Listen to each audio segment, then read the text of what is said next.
하나님 말씀 함께 봅니다. 함께 보실 하나님 말씀은 열왕기상 19장 19절에서 21절 말씀입니다. 열왕기상 19장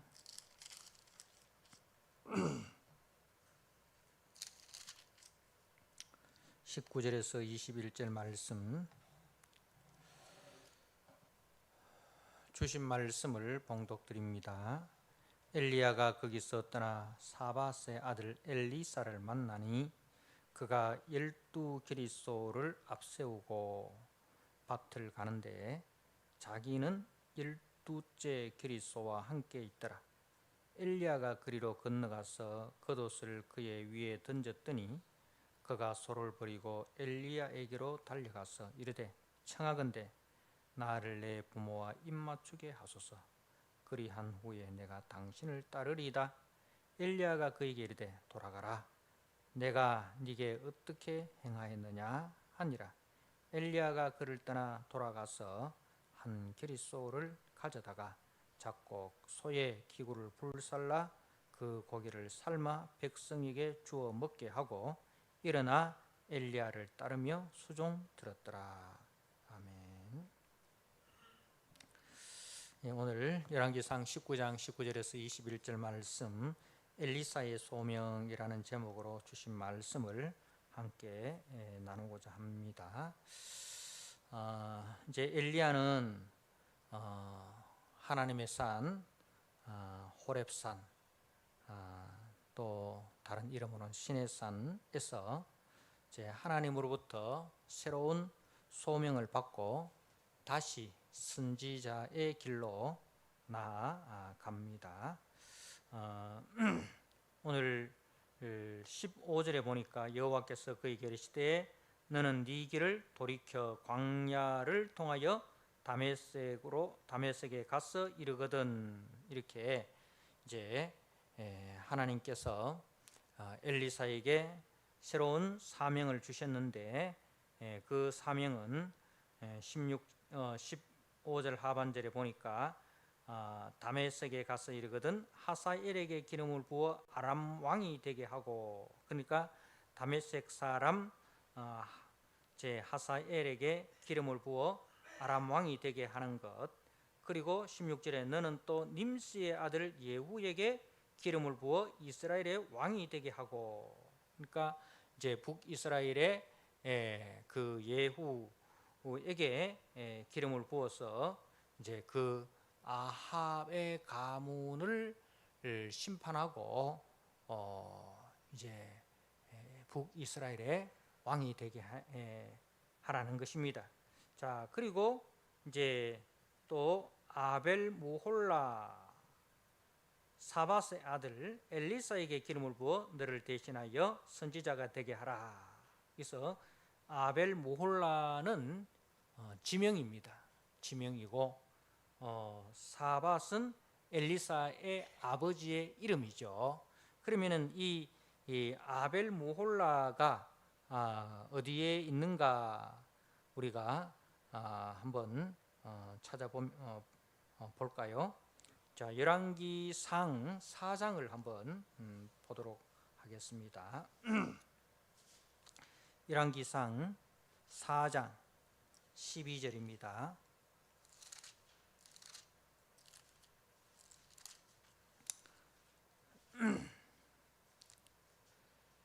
열왕기상 4장 12절에 다낙과 무깃도와 이스라엘 아래 사르단 가에 있는 베스안 온 땅은 아힐로스의 아들 바나가 맡았으니 베스안에서부터 아벨 무홀라에 이르고 용르암 바깥까지 미쳤으며, 이렇게 여기에 이제 아벨 무홀라가 나오는데 여기 이제 무깃도와 이스라엘이라는 이름은 우리가 자주 이렇게 들어봤지 않습니까? 이게 이제 무깃도와 이스라엘은 저 갈릴리 위쪽인데 평야지대입니다. 평야지대. 그러니까 이제 그 엘리사가 12결의의 소를 가지고 밭을 갈지 않습니까? 12결의라는 것은 이제 결의는 한 결의는 2마리입니다.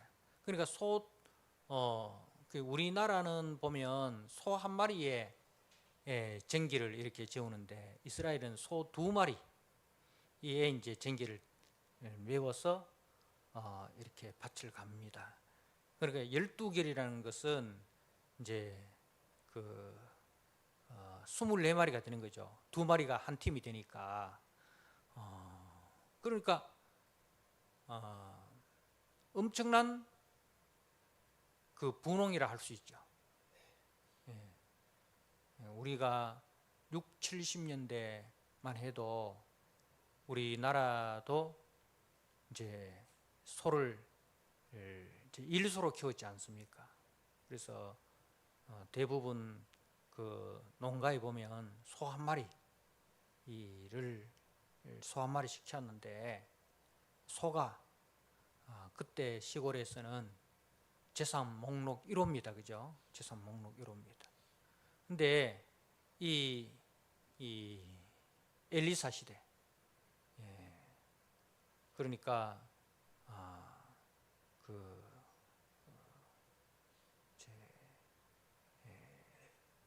지금으로부터 얼마나 오래되었습니까? 한 3000년 가까이 이렇게 지난 세월에 그 소가 24마리나 있고 그 24마리의 소를 가지고 밭을 가는 정도라면은 엄청난 분홍이라고 할 수 있습니다. 그러니까 그 엘리사에게 기름을 부어서 엘리야의 후계자가 되도록 하는 것입니다. 그러니까 이것을 통해서 하나님이 이 다메섹 사람 하사엘을 기름 부어서 아람 왕이 되게 하고 예후를 기름 부어서 아합의 가문을 심판하고 북이스라엘의 왕이 되게 하는 이제 이 일을 엘리야에게 시키십니다. 물론 이것은 이제 엘리야 당대에 이루어지지 않고 엘리사가 이 두 일을 감당하게 되는 것을 우리가 나중에 보게 되는데요. 그러니까 이 일을 통해서 이제 하나님께서 엘리야에게 주시는 그 말씀의 의미가 뭐겠습니까? 네가 하나님이 침묵한다고 해서 하나님이 역사하지 않는 줄로 착각하지 마라. 하나님은 온 열방을 통치하시는 주권자시다. 그리고 하나님께서는 그 악인들이 하는 것을 다 보고 계신다. 그리고 하나님의 때에 하나님의 방법으로 그 악인들을 심판할 것이다. 네가 인정하든 인정하지 않든 하나님은 역사의 주권자시다. 는 것을 이제 엘리야에게 말씀하시는 것입니다. 자, 그리고 이제 그 18절에 보니까 그러나 내가 이스라엘 가운데에 7,000명을 남기리니 다 바알에게 무릎 꿇지 아니하고 다 바알에게 입 맞추지 아니한 자니라. 자, 이제 엘리야가 하나님 앞에 하소연한 것이 무엇입니까? 이스라엘 땅에 북이스라엘 땅에 여호와를 경외하는 사람이 나 혼자밖에 없는데 그 이세벨이 나마저 죽이려고 합니다. 그죠?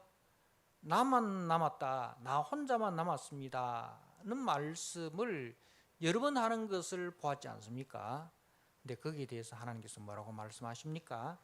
아니다. 이 극악한 배도의 시기에도 하나님은 하나님의 신실한 백성들을 다 남겨두셨다.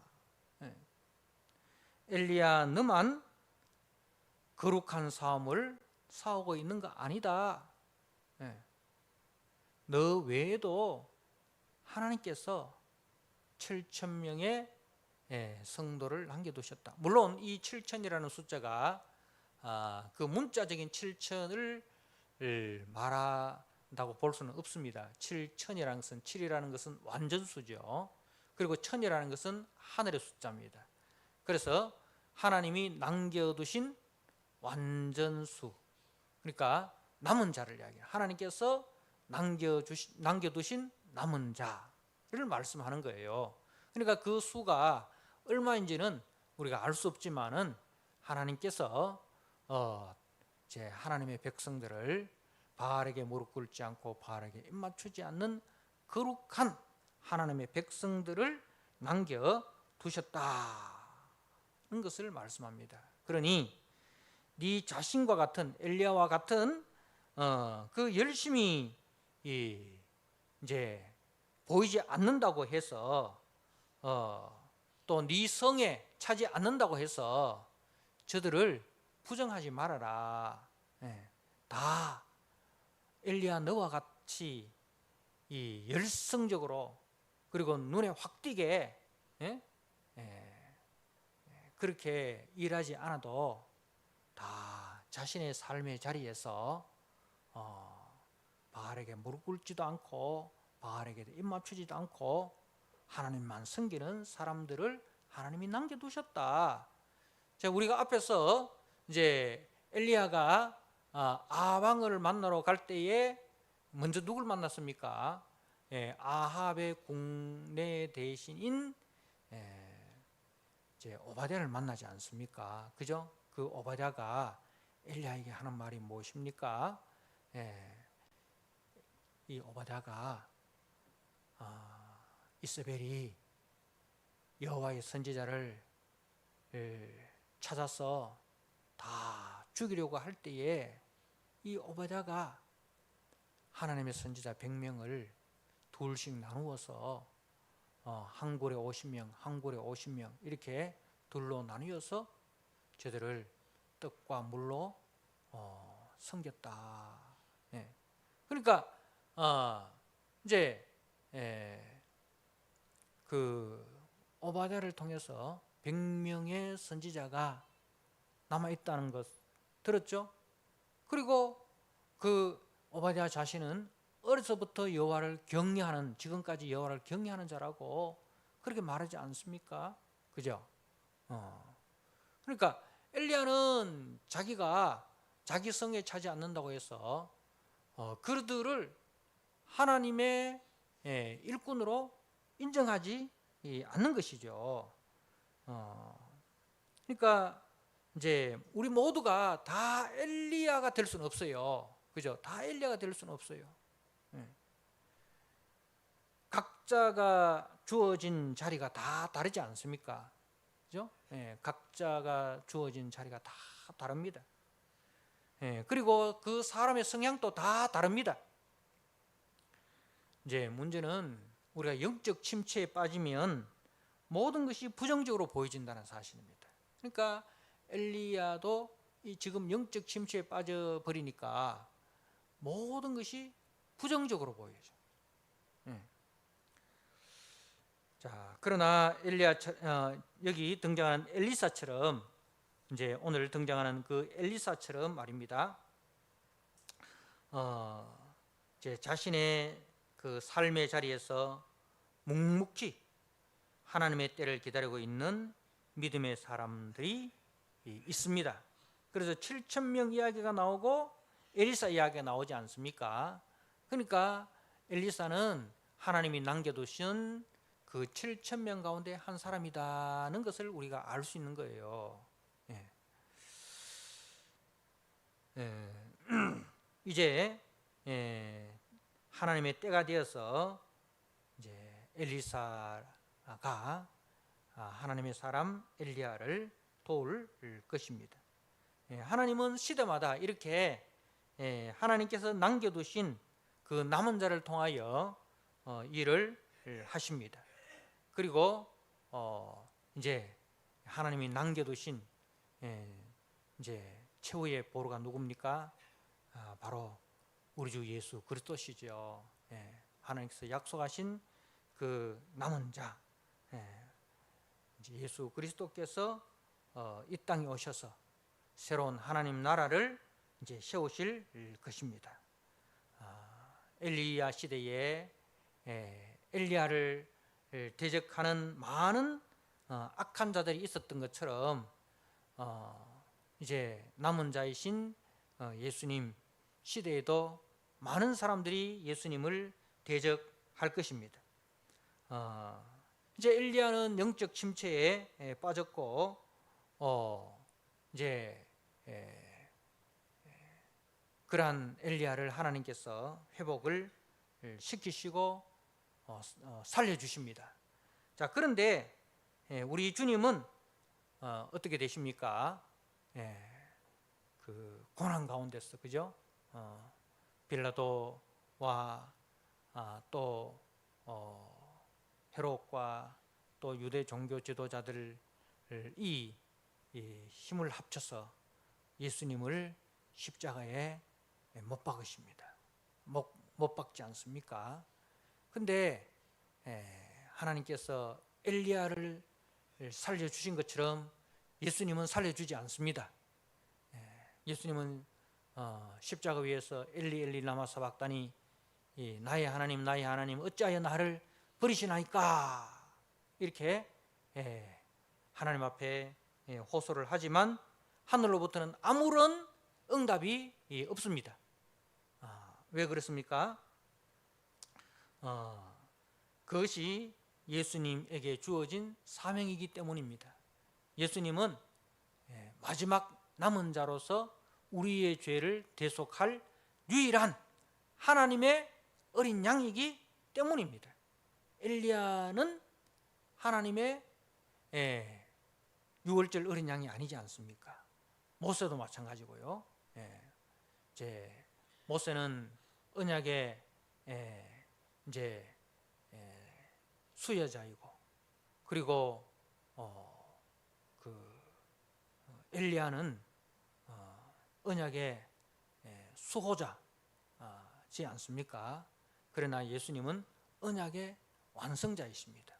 하나님께서 우리에게 주신 그 언약을 완성하기 위해서 예수님은 대속제물로 죽임을 당하셔야 합니다. 예수님만이 유일한 우리의 대속주가 되신다는 것입니다. 그래서 오직 하나님의 아들이신 예수 그리스도만 우리의 유일한 대속제물이 되신다는 것을 이제 말씀하는 것입니다. 자, 엘리야는 새로운 사명을 받고 이제 호렙산을 떠나서 요단 계곡을 따라 북쪽으로 올라가서 드디어 아벨무홀라라는 마을에 도착을 하여서 거기서 이제 자기의 밭을 이제 경작하는 그 엘리사를 만납니다.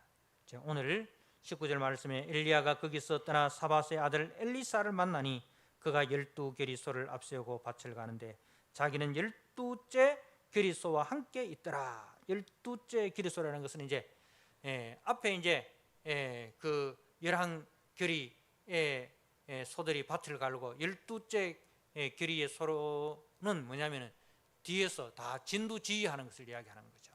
주인이 이제 지휘를 하는 그런 모습을 이제 보여주고 있는 것입니다. 자, 이런 엘리사에게 그 엘리야가 어떤 행동을 합니까? 엘리야가 그리로 건너가서 겉옷을 그의 위에 던졌더니, 자, 하나님께서는 엘리사에게 기름을 부어 너를 대신하여 선지자가 되게 하라 하셨는데 엘리야는 어떻게 합니까? 기름을 붓는 것이 아니고 이제 자신의 겉옷을 엘리사에게 던집니다. 자, 이것은 어떤 의미냐 하면은 이제 그 엘리야의 겉옷은 어떤 의미가 있느냐 하면은 성령의 감동과 은사를 상징합니다. 그러니까 성령을 부어 주시는 거죠. 성령을 부어주시고, 그리고 엘리야에게 있는 은사를 이제 엘리사에게 이제 전하는 것입니다. 그래서 엘리야에게 임한 하나님의 성령의 그 영광과 은사가 이제는 엘리사에게 또 전해졌다 하는 것을 이제 말씀을 합니다. 그래서 하나님의 성령을 받은 사람들이 이제 하나님의 그 사역자가 되고 하나님의 일을 하게 됩니다. 우리가 모세도 자신이 혼자 일을 감당하지 못할 때에 하나님께서 70인 장로들을 이제 세워 주십니다. 저들이 다 하나님의 성령을 받아서 모세를 돕는 자가 되지 않습니까? 그래서 성령을 받지 않고는 하나님의 사역을 감당할 수가 없는 거예요. 그런데 이제 그 하나님의 종인 모세가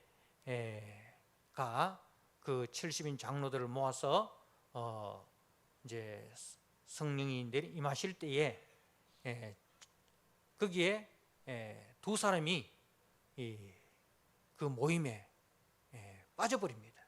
그때 그 여호수아가 그 두 사람에게는 성령이 아니라 이제 징계를 하도록 그렇게 모세에게 건의하지 않습니까? 그런데 모세가 어떻게 이야기합니까? 여기 있는 70인뿐만 아니라 여기 있는 모든 사람들에게, 모든 백성들에게 하나님의 성령이 임하기를 나는 원한다. 그렇게 이제 이야기를 합니다. 자, 그래서 이제 구약은 이제 두 가지를 기다립니다. 두 가지를 하나님께서 두 가지를 약속하셨고, 그리고 구약의 백성들은 두 가지를 기다리는데, 첫 번째는 오실 그리스도를 약속하셨습니다. 그래서 오실 그리스도를 기다리는 시대고, 그리고 또 한 분 성령을 약속하십니다. 그래서 구약은 또 성령을 기다리는 시대입니다.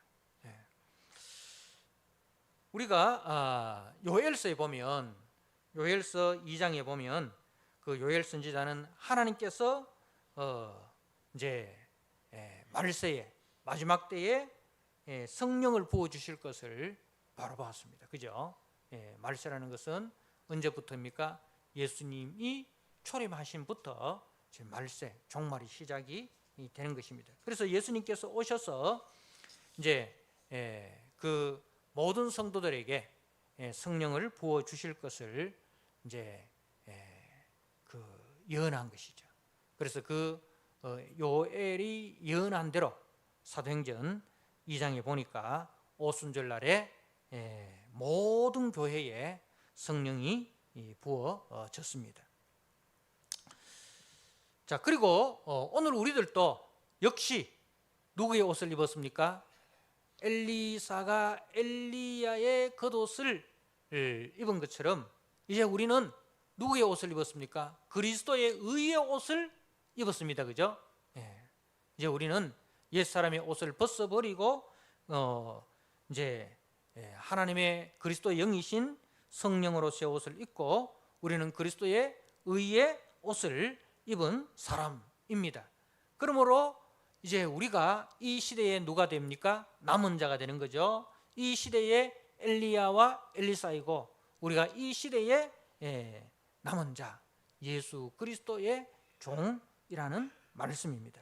그래서 우리도 우리의 삶의 자리에서 하나님의 성령으로 충만하여서 하나님의 뜻대로 행하는 그 남은 자로서의 삶을 살아가야 한다는 것을 우리가 적용으로 이제 우리 마음에 새겨야 할 것입니다.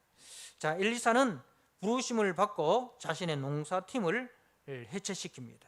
자, 오늘 말씀에 보니까 그가 소를 버리고 20절에 그가 소를 버리고 엘리야에게로 달려가서 이르되 청하건대 나를 내 부모와 입맞추게 하소서. 그리한 후에 내가 당신을 따르리다. 엘리야가 그에게 이르되 돌아가라, 내가 네게 어떻게 행하였느냐.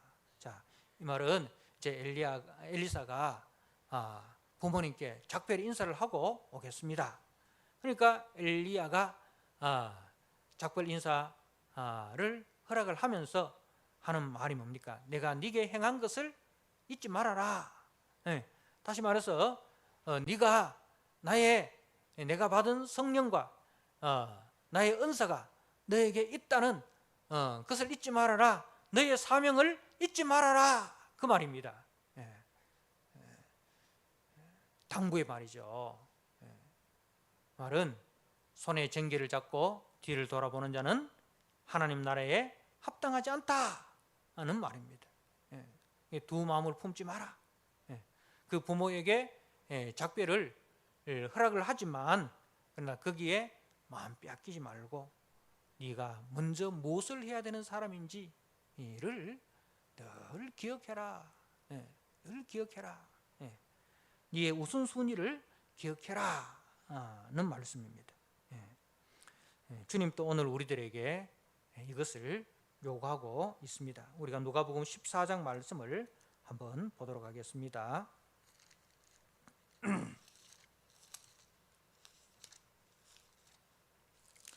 누가복음 14장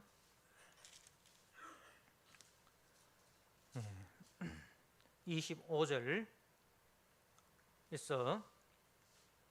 27절입니다. 제가 한번 읽어드립니다. 누가복음 14장 25절. 수많은 무리가 함께 갈새 예수께서 돌이키사 이르시되 무릇 내게 오는 자가 자기 부모와 처자와 형제와 자매와 더욱이 자기 목숨까지 미워하지 아니하면 능히 내 제자가 되지 못하고 누구든지 자기 십자가를 지고 나를 따르지 않는 자도 능히 내 제자가 되지 못하리라. 그러니까 이 제자의 길이 얼마나 중요하냐는 것을 이야기하는 거예요. 제자의 길은 이제 그 어떤 삶의 우선순위보다 제자의 길이 가장 우선순위다. 성도로서 살아가는 것, 그리스도의 일꾼으로 살아가는 것, 그것이 우리에게 있어서 가장 중요한 길이다. 만약에 부모 형제라 할지라도 제자의 길을 걸어가는데 대적을 하고 또 따르는 것을 방해한다면 과감히 그것까지도 이겨내라는 거예요. 그 부모의 반대까지도 이겨내고 희록의 전까지도 이겨내고 그렇게 그 제자의 길을 걸어가야 된다. 그래서 이 제자의 길은 영광의 길이 아니고 넓은 길이 아니고 제자의 길은 고난의 길이고 좁은 길이다. 그러나 그 길만이 생명의 길이다. 그 길만이 너도 살고 너의 형제도 살리는 유일한 길이다는 것을 말씀하고 있습니다. 사랑하는 성도 여러분, 우리에게는 누가 가장 크게 느껴집니까? 주님이 가장 크게 느껴집니까? 주님의 말씀이 가장 권위 있는 말씀으로 받아들여지고 있습니까? 우리는 그 주님의 부르심 앞에 어떤 고난도 각오하고 있습니까? 엘리사가 어떻게 하는지를 보십시오. 21절에 엘리사가 그를 떠나 돌아가서 한 겨리 소를 가져다가 잡고, 그러니까 소 두 마리를 잡은 거죠. 잡고 소의 기구를 불살라 그 고기를 삶아 백성에게 주어 먹게 하고 일어나 엘리야를 따르며 수종 들더라. 그러니까 엘리사의 결단을 보여주는 거죠. 소 두 마리를 잡고 농기구를 불살라서 이제 화목제를 드리고 또 화목제를 드리고 난 이후에 그 고기를 백성들과 함께 나눠 먹고 그리고 이제 엘리야의 뒤를 따르는 것을 우리에게 보여주고 있습니다. 그러니까 제자들이 주님이 부르실 때에 어떻게 합니까? 그물을 버려두고, 그죠? 그물을 버려두고 따르듯이. 그러니까 과거를 단절하고 주님의 그 종이 되는 것, 주님이 부르신 그 길을 걸어가는 것을 인생의 우선순위로 생각하였다. 그 길에 있어서 어떤 고난이 오더라도 그 길을 떠나지 않고 끝까지 그 길을 걸어가겠다는 그런 이제 결단과 헌신을 말씀하는 것입니다. 자, 제가 말씀 한 절 읽고 마치도록 하겠습니다. 골로새서 1장 24절 25절 말씀. 나는 이제 너희를 위하여 받는 괴로움을 기뻐하고 그리스도의 남은 고난을 그의 몸된 교회를 위하여 내 육체에 채우노라. 내가 교회의 일꾼 된 것은 하나님이 너희를 위하여 내게 주신 직분을 따라 하나님의 말씀을 이루려 함이니라. 여러분, 우리 모두가 주님의 몸된 교회의 일꾼입니다. 주님의 몸된 교회의 일꾼이고 주님께서 우리에게 각자에게 직분을 주셨습니다. 목사의 직분을 주시고 장로의 직분을 주시고 집사의 직분을 주시고 권사의 직분을 주셨습니다. 그 직분을 따라 하나님의 말씀을 이루려 함이니라. 하나님의 말씀에 순종하는 것이 우리에게 있어서 가장 중요한 일이다 하는 것을 꼭 기억하시고 주님이 찾으시는 그 남은 자 엘리사처럼 주님이 부르실 때에 과거를 단절하고 주님이 부르신 그 부르심 앞에 우리의 인생의 제일 우선순위를 두시고 그 길이 고난의 길이라 할지라도 바울처럼 그리스도의 남은 고난을 그의 몸된 교회를 위하여 내 육체에 채우노라. 이 고백이 저와 여러분의 고백이 되시기를 주님의 이름으로 축복합니다. 아멘. 하나님 아버지, 오늘 말씀을 통해서 엘리야로부터 부르심을 받은 엘리사가 어떻게 결단하고 어떻게 순종하는지를 우리가 보았습니다. 하나님 아버지, 예수님의 시대에 예수님의 제자들 그리고 사도 바울이 주님의 부르심 앞에 어떻게 결단하고 헌신하는지를 우리가 보았습니다. 바울은 그리스도의 남은 고난을 위하여 자기 육체의 그 고난을 채우겠다 다짐하였습니다. 하나님께서 주신 직분을 따라 하나님의 말씀에 순종하는 일을 가장 귀한 것으로 여겼습니다. 하나님 아버지, 우리도 주님의 몸된 교회를 위하여 주님의 일꾼으로 또 주님으로부터 직분을 받은 자로서의 우리의 위치와 또 우리의 사명을 깨닫게 해주시고, 하나님 아버지, 그 혼탁한 시대에 엘리사가 남은 자로서 어떻게 살았고 또 어떻게 결단을 하고 또 어떤 사명으로 사역으로 살았는지를 우리가 기억하고 이 시대에 우리 또한 하나님 앞에 남은 자로서 살아가게 해주시고 또 하나님 앞에 부름받은 자로서 직분받은 자로서 제자로서 종으로서 어떻게 살아가야 하는지를 다시 한번 마음에 새기는 우리 성도들이 되게 하여 주옵소서. 그리하여 주님 오실 그날까지 우리의 삶의 자리에서 우리의 직분을 따라 하나님의 말씀을 받드는 신실한 종들이 다 되게 하여 주옵소서. 예수님께 하신 이름으로 감사하며 기도드리옵나이다. 아멘.